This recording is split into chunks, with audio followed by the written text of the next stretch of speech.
हमारी सरकार, हमारी सेना वो ये कह रही है हमारी लड़ाई आतंकवादियों से है। अगर हमारे देश के प्रधानमंत्री उसी एयरबेस पर जाकर के उसी S-400 के सामने खड़े होकर के पूरी दुनिया को ये संदेश देते हैं और ये घास वाली तोप पर खड़े होकर के ये भाषण दे रहा था, वहां 150 जवान इकट्ठा करके कह रहे हैं, जिस तरीके से सवाल उठा रहे हैं, विदेश मंत्रालय ने जवाब दिया है अभी थोड़ी देर पहले। वही ट्रंप साहब जाकर के जिनके ऊपर आतंकवादी के ऊपर इनाम घोषित किए हुए होते हैं उनसे जाकर के हाथ मिला लेते हैं। वो तो कायर है पाकिस्तान, वो तो टारगेट करता है मासूम जनता को।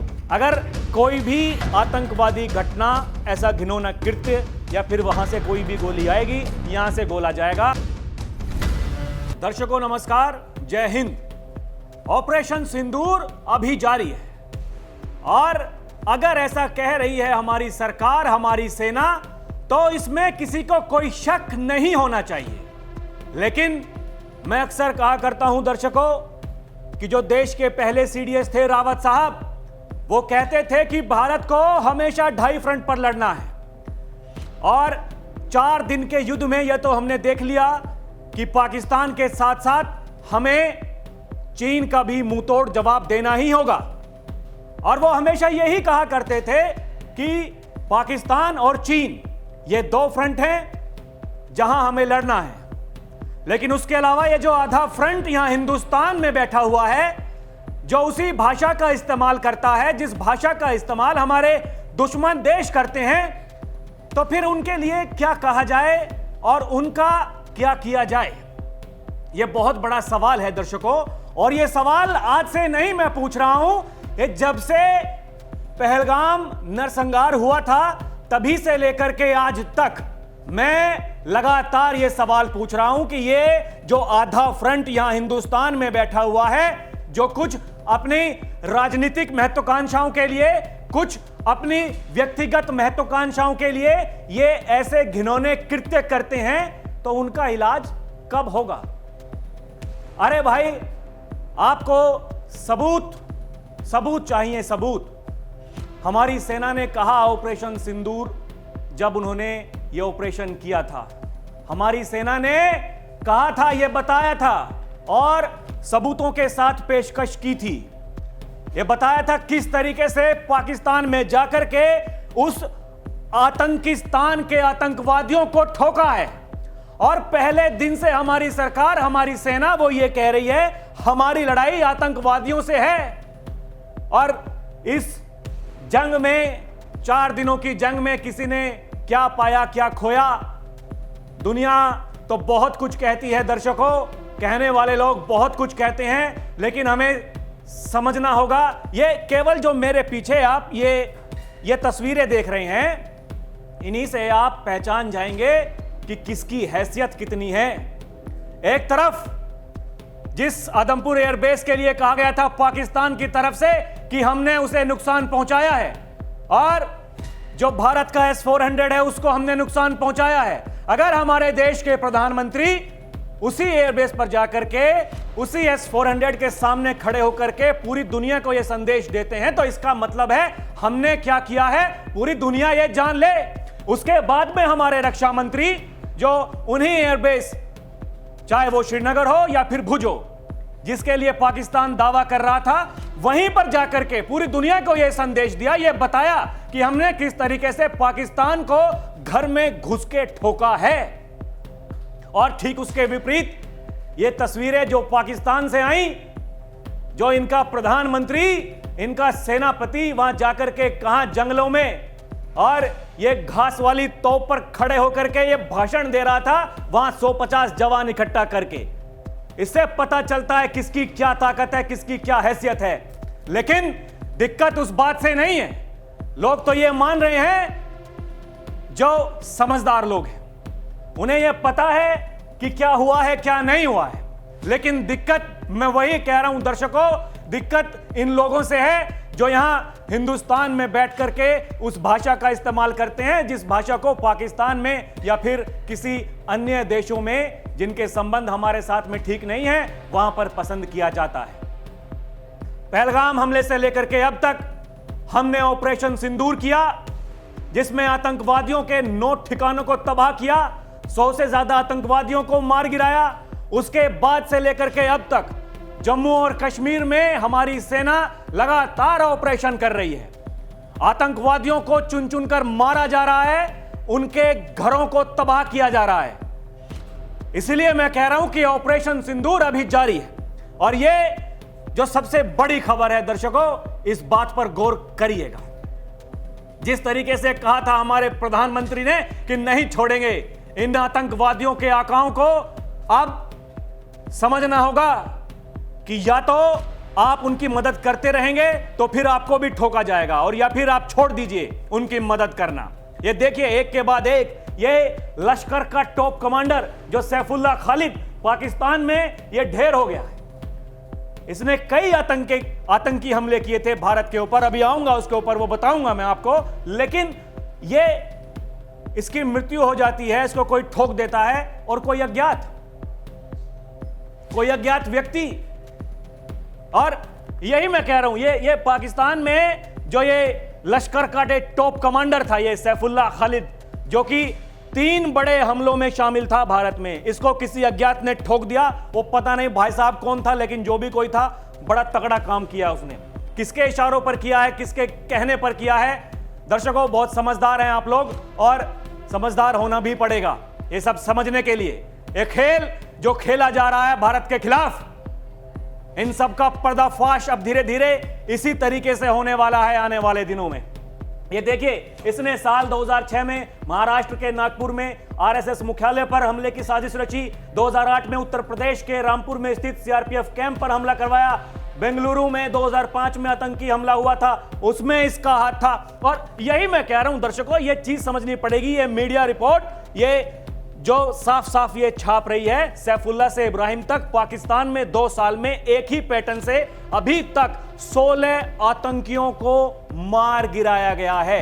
ये अज्ञात लोग ये आते हैं, ठोक देते हैं। कौन है ये लोग, किसके इशारों पर काम कर रहे हैं? पाकिस्तान में जाकर के पाकिस्तान के आतंकवादियों को ठोका जा रहा है। कैसे हो रहा है? ऐसे ही हाथ पर हाथ रख के हो रहा है सब। वही मैं कह रहा हूं, ये चीजें समझनी पड़ेगी दर्शकों। आप लोग समझदार हैं। पिछले गौर कीजिएगा, पिछले 2 सालों में एक ही पैटर्न में जिन आतंकवादियों को ठोका गया है, लगातार ठोका जा रहा है। और ये भारत में ये हमारे नेता विपक्ष हैं, राहुल गांधी जी, ये हमारी सेना से पूछ रहे हैं कितना नुकसान हुआ हमारी एयरफोर्स का, बताइए कितने विमान गिरे, कितने फाइटर जेट गिरे, ये पूछ रहे हैं। भाई साहब, विदेश मंत्री ने जो बयान दिया उसके ऊपर ये कह रहे थे, कौन है विदेश मंत्री? अरे शायद आपको इतनी समझ ना हो, क्योंकि आपने सरकारें चलाई हैं, आपके आदेश पर सरकार चली है, लेकिन आपको वो सौभाग्य प्राप्त नहीं हुआ कि आप उस सरकार में शामिल हो, किसी मंत्री पद पर हो, या फिर वैसे अघोषित तो सरकार आप ही चला रहे थे, इसमें किसी से यह बात छुपी नहीं है। लेकिन आपका जितना विवेक है ये सब लोग जानते हैं। इस बार ऐसा लग रहा था दर्शकों, पहले दिन से जब ये कह रहे थे कि भाई हम अपनी सरकार के साथ में हैं, प्रधानमंत्री मोदी के साथ में हैं, उन आतंकवादियों को ठोकना चाहिए, मोदी जो करेंगे हमारी सेना करेगी, हम साथ में हैं। ऐसा लग रहा था कि भाई ये तो पहली बार हो गया हमारे देश में कि जो नेता विपक्ष हैं, राहुल गांधी, वो इतनी बड़ी बड़ी बात कर रहे हैं। जो दूसरी सबसे बड़ी पार्टी है उसके नेता हैं, उसको चलाने वाले हैं, इतनी बड़ी बड़ी बात कर रहे हैं, ये पूछ रहे हैं। और जो विदेश मंत्री का बयान है, आज मैं उसको भी बताऊंगा विदेश मंत्री ने क्या कहा था। और जो ये कह रहे हैं, जिस तरीके से सवाल उठा रहे हैं, विदेश मंत्रालय ने जवाब दिया है अभी थोड़ी देर पहले, वो भी मैं आपको बताने वाला हूं। लेकिन ये जो सोचते हैं, इनका जो सोचने का तरीका है, वो भी आपको बताना बहुत जरूरी है दर्शकों। इन्हीं के नेता ये पवन खेड़ा, इन्होंने भी आज ही प्रेस कॉन्फ्रेंस करके ये कहा कि सिंदूर का सौदा होता रहा लेकिन मोदी जी चुप रहे। जयशंकर, पवन खेड़ा ने फिर उठाए सवाल। इन्होंने कहा कि जो एस जयशंकर हैं, मोदी जी हैं, वो चुप रहे। इन्होंने कहा कि पहलगाम पर न्याय क्यों नहीं मिल पाएगा, क्योंकि आप डरते हैं चीन से, अमेरिका से। अरे अगर हमारी सेना ने आकर के भरी प्रेस कॉन्फ्रेंस में यह कहा कि जो चीनी सैटेलाइट जो पाकिस्तान की मदद कर रही थी, इसके अलावा जो उनके ड्रोन्स, जो उनकी मिसाइलें वहां से छोड़ी गई थी, वो या तो हमने रास्ते में उनको ठोक दिया, या फिर वो जहां पर स्थापित थी वहीं पर जाकर के उनको ठोका है। तो कोई नहीं डरता चीन से। और चीन जो पूरी दुनिया के सामने एक्सपोज्ड हुआ है, वो सबको पता चल गया है क्या है चीन, क्या है अमेरिका। अभी तक हमारे देश के प्रधानमंत्री ने, हमारे विदेश मंत्री ने, या फिर इस बात को सोचिए कि जो विदेश मंत्रालय के प्रवक्ता हैं, उन्होंने एक बार भी ट्रंप का जिक्र नहीं किया, अमेरिका के राष्ट्रपति का जिक्र नहीं किया। इसका मतलब है कोई नहीं पूछ रहा उनको। ये बातें समझनी पड़ेंगी दर्शकों, ये केवल बयान देने से ये ऐसा नहीं हो जाता। यही जो राहुल गांधी जी ये जो सवाल जवाब जो ये कर रहे हैं, इनको जवाब दिया है। पाकिस्तान को पहले दी ऑपरेशन सिंदूर की जानकारी, राहुल गांधी के आरोप पर विदेश मंत्रालय का जवाब। सुनिए क्या जवाब दिया है, बताता हूं आपको पढ़कर। विदेश मंत्रालय ने कांग्रेस सांसद राहुल गांधी के उस आरोप का एक बार फिर खंडन किया जिसमें उन्होंने विदेश मंत्री एस जयशंकर पर ऑपरेशन सिंदूर शुरू होने से पहले पाकिस्तान को सूचना देने का आरोप लगाया था। मंत्रालय ने यह कहा कि तथ्यों को यह पूरी तरह गलत ढंग से पेश करना है। जो एक्सपी डिवीजन उनके जो अधिकारी हैं, उनके अनुसार जयशंकर ने कहा कि भारत ने ऑपरेशन सिंदूर शुरू होने के बाद शुरुआती चरण में पाकिस्तान को चेतावनी दी थी। गौर करिएगा, शुरुआती चरण में पाकिस्तान को चेतावनी दी थी। हमारी लड़ाई आतंकवादियों से है, ना वहां की सेना से है, ना वहां की जनता से है। आपको मानना है मान जाइए, अगर कुछ करेंगे तो फिर जवाब यहां से दिया जाएगा। लेकिन वो जो मैं पहले कहता आया हूं, वो सेना नहीं, वो तो आतंकवादियों की सेना है। वो लोग कहां मानने वाले हैं भाई साहब। ये देखिए, ये केवल 23 मिनट का वो ऑपरेशन था दर्शकों, जो हमारी सेना ने किया। जब 7 तारीख की रात को जब वहां जाकर के आतंकवादी ठिकानों को जो टारगेट किया था, यहीं अपने देश में बैठे बैठे जिस तरीके से जाकर के वो तबाह हुए, केवल 23 मिनट का ये ऑपरेशन था। ये हमारी सेना ने इसकी पुष्टि की हुई है, आधिकारिक जानकारी दी हुई है।